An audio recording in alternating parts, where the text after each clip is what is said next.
Vamos ver aí a nossa leitura bíblica que nós fazemos em classe e nós vamos aproveitar aí durante todo esse trimestre trechos desse filme chamado Atos e que você pode adquirir.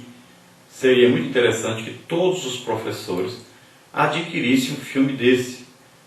Se vocês puderem assistir, passar para os professores, passar para os alunos, seria muito interessante durante esse trimestre. É um filme onde você vê, assiste aí uma montagem, a respeito do livro de Atos dos Apóstolos, mas que você pode ver legendas, você coloca legendas e você vai ver todo o livro de Atos dos Apóstolos, você vai poder ler, ao mesmo tempo assistir e ao mesmo tempo ouvir e ao mesmo tempo ler todo o livro de Atos dos Apóstolos. Você pode assistir isso aí pelo menos uma vez por semana e você aprenderá muito sobre o livro de Atos dos Apóstolos.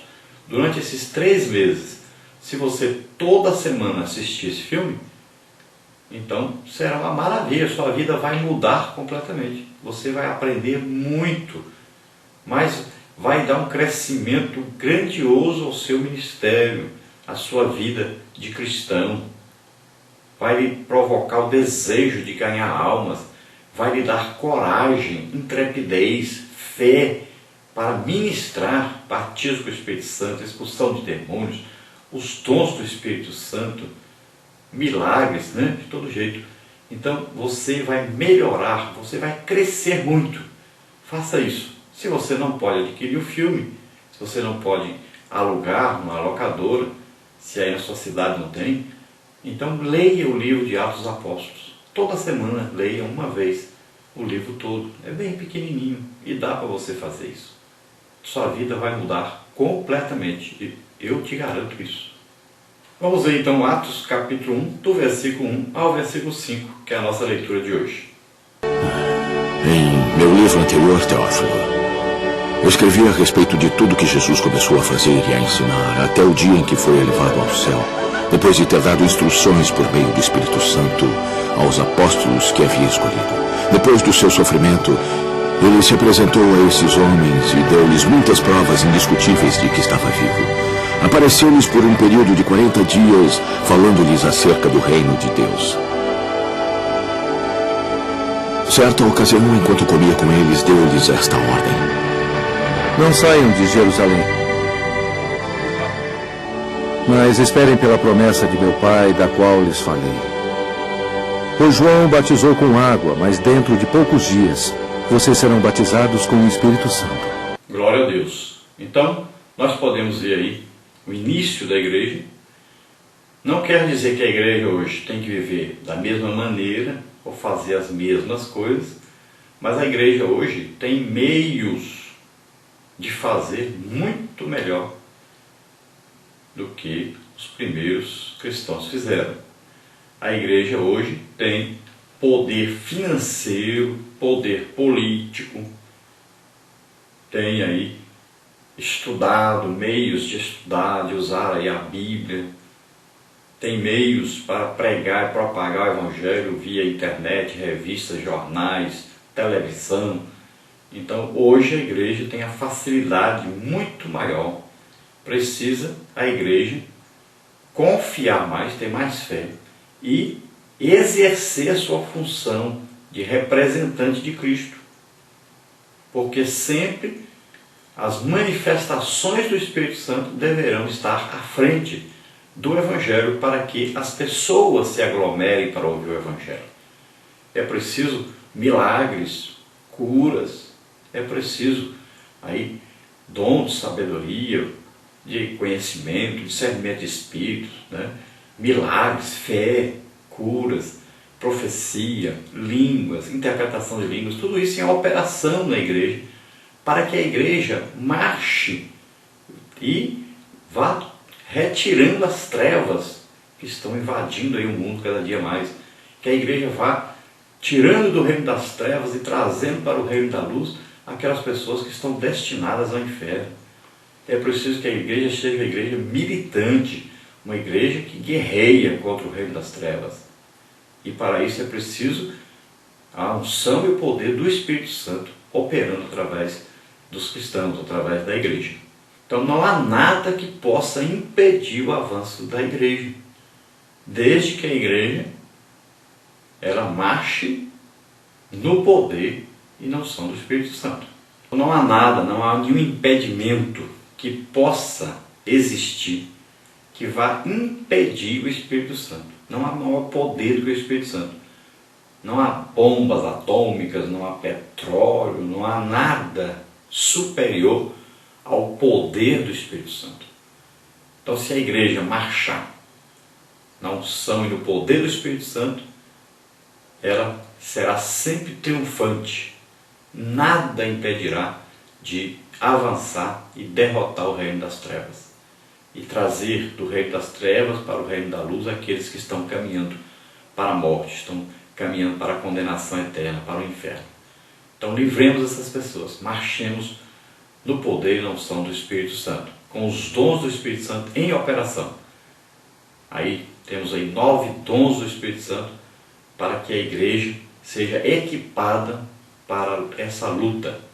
Então temos aí o dom, palavra de sabedoria, palavra de conhecimento, discernimento de espíritos. Temos aí fé, maravilhas ou milagres, dons de curar.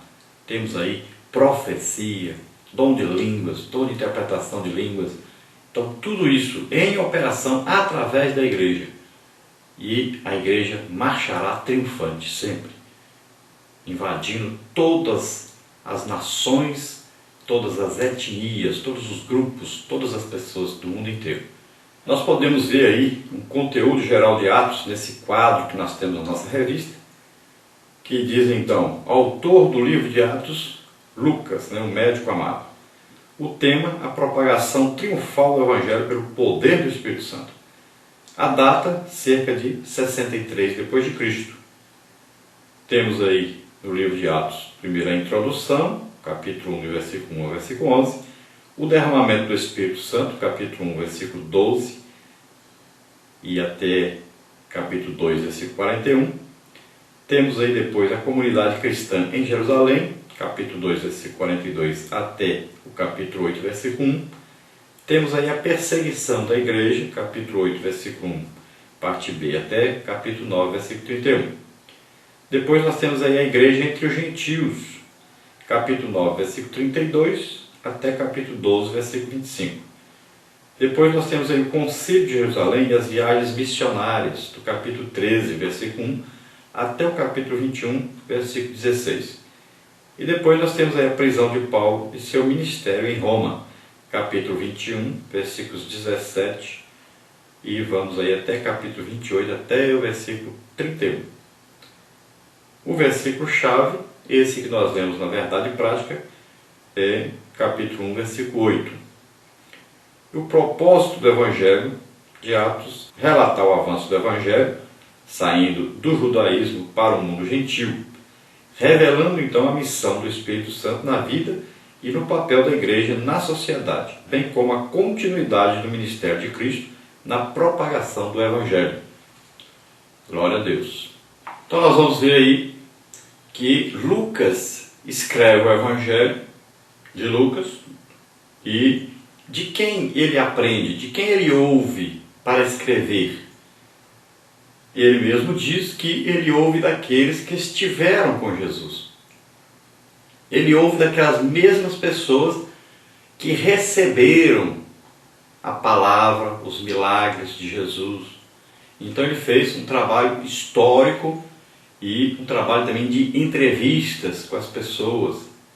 Foi perguntando às pessoas. Lembra aí o que Jesus fez, o que ele falou? Lembra aí dos milagres? Lembra aí por onde ele passou? Então ele foi escrevendo tudo isso. E com testemunhas daquilo que ele estava escrevendo. Em Atos dos Apóstolos, ele tanto faz esse trabalho que fez com o Evangelho de Lucas, como agora também ele faz uma coisa extra. Ele não conheceu ali o trabalho de Jesus, não participou com os 12 apóstolos, mas ele agora, em Atos dos Apóstolos, ele é um participante. Muitas vezes nós vamos ver ele dizer eu, ou então nós. Ele está participando, ele andava junto e fazia também a obra de Deus. Então ele participava. Então agora ele não só ouviu, mas ele também participou. E então, por isso mesmo, o Evangelho é mais teórico a respeito daquilo que Jesus fazia, e Atos dos Apóstolos é mais prático, porque ele está falando de coisas que ele participou, que ele viu acontecer, e não só ouviu falar. Então Lucas agora participa do crescimento da igreja, do trabalho de desenvolvimento da igreja.